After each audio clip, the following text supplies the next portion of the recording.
ಯುದ್ಧದ effect ಮೊಟ್ಟೆಗಳಿಗೂ ತಟ್ಟಿದೆ. Gulf ರಾಷ್ಟ್ರಗಳಿಗೆ ರಫ್ತು ಮಾಡಲಾಗ್ತಾ ಇದ್ದ ಮೊಟ್ಟೆ ಸಂಪೂರ್ಣ ಸ್ಥಗಿತ ಆಗಿದ್ದು, ಪ್ರತಿನಿತ್ಯ 50 ರಿಂದ 60 ಸಾವಿರ ಮೊಟ್ಟೆಗಳು ಹಾಳಾಗ್ತಾ ಇದೆ. 6 ರೂಪಾಯಿ ಇದ್ದಂತ ಮೊಟ್ಟೆ ಬೆಲೆ ಈಗ 3 ರೂಪಾಯಿಗೆ ಕುಸಿದಿದೆ. ರಾಜ್ಯದಲ್ಲಿ 2ನೇ ಅತಿ ಹೆಚ್ಚು ಕೋಳಿ ಫಾರ್ಮ್ ಇರುವಂತಹ ಕೊಪ್ಪಳ ಜಿಲ್ಲೆಯಲ್ಲೂ ಕೂಡ 28 ಕೋಳಿ ಫಾರ್ಮ್ಗಳಿಗೆ ಲಕ್ಷ ನಷ್ಟ ಉಂಟಾಗಿದೆ. 6 ರೂಪಾಯಿ ಇತ್ತು ಒಂದು ಮೊಟ್ಟೆ ಬೆಲೆ, ಅದೀಗ 3 ರೂಪಾಯಿಗೆ ಇಳಿಕೆ ಆಗಿದೆ.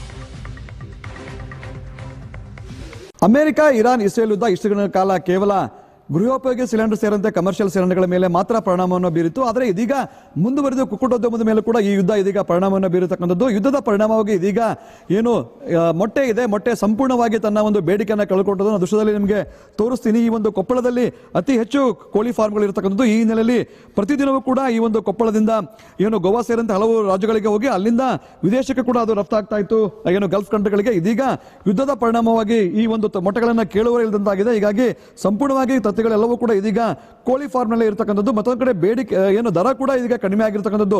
ಈ ಮುಂಚೆ ಒಂದು ಮೊಟ್ಟೆಯ ದರ 6 ರಿಂದ 6 ರೂಪಾಯಿ ಅಷ್ಟು ಇತ್ತು. ಈಗ ಅದೀಗ 3 ರೂಪಾಯಿಗೆ ಇರತಕ್ಕಂಥ ಪರಿಣಾಮವಾಗಿ ಸಹಜವಾಗಿಯೇ ಕೋಳಿ ಫಾರ್ಮರ್ಗೆ ಸಾಕಷ್ಟು ಹಾನಿ ಆಗ್ತಕ್ಕಂಥದ್ದು. ಮತ್ತೊಂದು ಕಡೆ ಅಸಂಖ್ಯಾತ ಏನು ಕೋಳಿ ಫಾರ್ಮ್ನ ಉದ್ಯಮಿಗಳಿದ್ದಾರೆ, ಅವರೆಲ್ಲರೂ ಕೂಡ ಇದೀಗ ಹಾನಿಗೆ ಒಳಗಾಗಿರ್ತಕ್ಕಂಥದ್ದು. ದೃಶ್ಯದಲ್ಲಿ ನಿಮಗೆ ತೋರಿಸ್ತೀನಿ. ಕಳೆದ ಒಂದು 4-5 ದಿನಗಳು ಕೂಡ ಈ ಒಂದು ಮೊಟ್ಟೆ ರಫ್ತು ಆಗ್ತಾ ಇಲ್ಲ. ಹೀಗಾಗಿ ಕೋಳಿ ಫಾರ್ಮ್ ನಲ್ಲಿ ಎಲ್ಲವೂ ಕೂಡ ಈಗ ಮೊಟ್ಟೆಗಳು ಇರ್ತಕ್ಕಂಥದ್ದು. ಮತ್ತೊಂದು ಭಾಗದಲ್ಲೂ ಕೂಡ ಮೊಟ್ಟೆಗಳು ಸ್ಟಾಕ್ ಇರ್ತಕ್ಕಂಥದ್ದು. ಪ್ರತಿದಿನವೂ ಕೂಡ ಯಾಕಂತಂದ್ರೆ ಗೋವಾಕ್ಕೆ ಹೋಗಿ ಅಲ್ಲಿಂದ ಶಿಪ್ಗಳ ಮೂಲಕ ಅದು ವಿದೇಶಕ್ಕೆ ಹೋಗ್ತಾ ಇತ್ತು. ಆದರೆ ಇದೀಗ ಯುದ್ಧದ ಪರಿಣಾಮವಾಗಿ ಈಗ ಕೋಳಿ ಫಾರ್ಮ್ ನಲ್ಲೇ ಮೊಟ್ಟೆಗಳು ಇರ್ತಕ್ಕಂಥದ್ದು. ಯಾರು ಕೂಡ ಮೊಟ್ಟೆಗಳನ್ನ ರಫ್ತು ಮಾಡ್ತಾ ಇಲ್ಲ.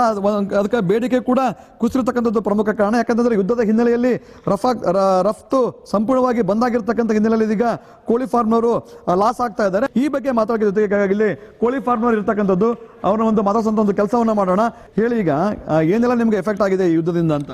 ಸರ್, ಗಲ್ಫ್ ಕಂಟ್ರಿಗಳಲ್ಲಿ ಯುದ್ಧ ಆಗೋದ್ರಿಂದ ಈ ಗ್ಯಾಸಿನ ಬೆಲೆ ಜಾಸ್ತಿ ಆಗಿ ರೆಸ್ಟೋರೆಂಟ್ಗಳು ಎಲ್ಲ ಬಂದಾಗಿಬಿಟ್ಟಿದೆ ಸರ್. ಲೋಕಲ್ ಆಗಿ ಸತಿಗೂ ತತ್ತಿಗಳು ಸೇಲ್ ಆಗ್ತಾ ಇಲ್ಲ. ಇನ್ನೊಂದೇನೆಂದರೆ ಈ ಮೊಟ್ಟೆಗಳು ವಿದೇಶಕ್ಕೆ ರಫ್ತಾಗ್ತಾ ಇದ್ವು. ಈಗ ಅಲ್ಲಿ ಸಹ ಯುದ್ಧದ ವಾತಾವರಣ ಇರೋದ್ರಿಂದ ರಫ್ತುಗಳು ಕಮ್ಮಿ ಆಗಿಬಿಟ್ಟೈತೆ ಸರ್. ಈಗ ಹಂಗಾಗಿ ನಮ್ಮ ಮೊಟ್ಟೆಗಳು ಡೈಲಿ 2-3 ಗಾಡಿ ಹೋಗೋಂಥವು 8-10 ದಿವಸಕ್ಕೆ ಒಂದು ಗಾಡಿ ಹೋಗೋಂಥ ಪರಿಸ್ಥಿತಿ ಬಂದುಬಿಟ್ಟಿದೆ ಸರ್.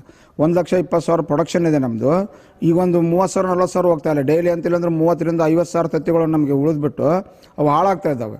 ಅವು ಹಾಳಾದಂಥ ತತ್ತಿಗಳನ್ನ ಮತ್ತೆ ನಾವು ತೆಗೆದು ಡಂಪಿಂಗ್ ಮಾಡಿ ಇದು ಮಾಡ್ತಾ ಇದ್ದೀವಿ ಸರ್. ಎಂತಿಲ್ಲಂದ್ರೆ ನಮಗೆ ಡೈಲಿ 3 ರಿಂದ 4 ಲಕ್ಷ ರೂಪಾಯಿವರೆಗೂ ಲಾಸ್ ಆಗ್ತಾ ಇದೆ. ಆಮೇಲೆ ಈಗ ಲೇಬರ್ ಚಾರ್ಜಸ್ಸು, ಈ ಮೇಂಟೆನೆನ್ಸ್ ನಿರ್ವಹಣೆ ಖರ್ಚು ಕೂಡ ಜಾಸ್ತಿ ಆಗಿಬಿಟ್ಟಿದೆ. ಹಿಂಗಾಗಿ ನಮ್ಗೆ ಏನು ಮಾಡ್ಬೇಕಂತ ದಿಕ್ಕೆ ತೋರ್ತಾ ಇಲ್ಲ ಸರ್. ಯಾವುದೊಂದು ಬೇಸಿಗೆ ಕಾಲ ಆಗೋದ್ರಿಂದ ಮೊಟ್ಟೆಗಳನ್ನು ಭಾಳ ದಿವಸ ಇಡೋ ಆಗಿಲ್ಲ ಸರ್. ವಾರದೊಳಗೆ ನಮ್ಗೆ ಸೇಲ್ ಮಾಡಿಬಿಡ್ಬೇಕು. ಕೊಪ್ಪಳಿಂದ ಕ್ಯಾಮರಾಮನ್ ಸಮೀರ್ ಜೊತೆ ದೊಡ್ಡ ಶೆಲ್ಗಾರ್, ಏಷ್ಯಾನೆಟ್ ಸುವರ್ಣ ನ್ಯೂಸ್.